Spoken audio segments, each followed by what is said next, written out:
അപ്രതീക്ഷിത മരണവാർത്ത കേട്ടാണ് ഇന്ന് രാവിലെ മലയാളികൾ ഉണർന്നത്. നിരവധി കഥാപാത്രങ്ങളിലൂടെ മലയാളികൾക്ക് സുപരിചിതനായ നടൻ സന്തോഷ് കെ നായർ വിടവാങ്ങി. അടൂർ MC റോഡിൽ പുതുശ്ശേരി ഭാഗത്ത് ട്രക്കും ഇന്നോവയും കൂട്ടിയിടിച്ചുണ്ടായ അപകടത്തിലാണ് നടന് ജീവൻ നഷ്ടമായത്. ഭാര്യ ശുഭശ്രീ ഗുരുതര പരിക്കുകളോടെ ചികിത്സയിലാണ്. ഒരേയൊരു മകളാണ് ദമ്പതിമാർക്കുള്ളത്, ഡോക്ടർ രാജശ്രീ. 2 മാസങ്ങൾക്ക് മുമ്പായിരുന്നു രാജശ്രീയുടെ വിവാഹം. ഗുരുവായൂർ വച്ച് ആഘോഷപൂർവ്വമാണ് വിവാഹം നടത്തിയത്.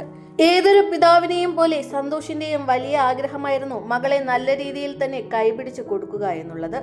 എത്ര സന്തോഷവാനായിരുന്നു സന്തോഷ് എന്നുള്ളത് ഈ വിവാഹ ചിത്രങ്ങൾ കാണുമ്പോൾ തന്നെ അറിയാം. വിവാഹം കഴിഞ്ഞ് 2 മാസങ്ങൾ പിന്നിടും മുമ്പേ അച്ഛൻ വിട പറഞ്ഞത് ആ മകൾക്കും സഹിക്കാനാകാത്ത വേദന തന്നെയാണ് നൽകുന്നത്. സന്തോഷ് കേശവൻ നായർ എന്നാണ് അദ്ദേഹത്തിന്റെ മുഴുവൻ പേര്.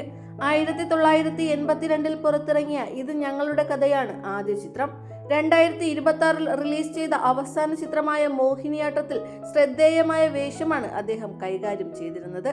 വില്ലനായും സഹനടനായുമെല്ലാം 100-ലധികം ചിത്രങ്ങളിലും നിരവധി മിനി സ്ക്രീൻ പരമ്പരകളിലുമെല്ലാം വേഷമിട്ട അദ്ദേഹത്തിന്റെ വിയോഗം പ്രേക്ഷകർക്കും വലിയ വേദന തന്നെയാണ് സമ്മാനിക്കുന്നത്.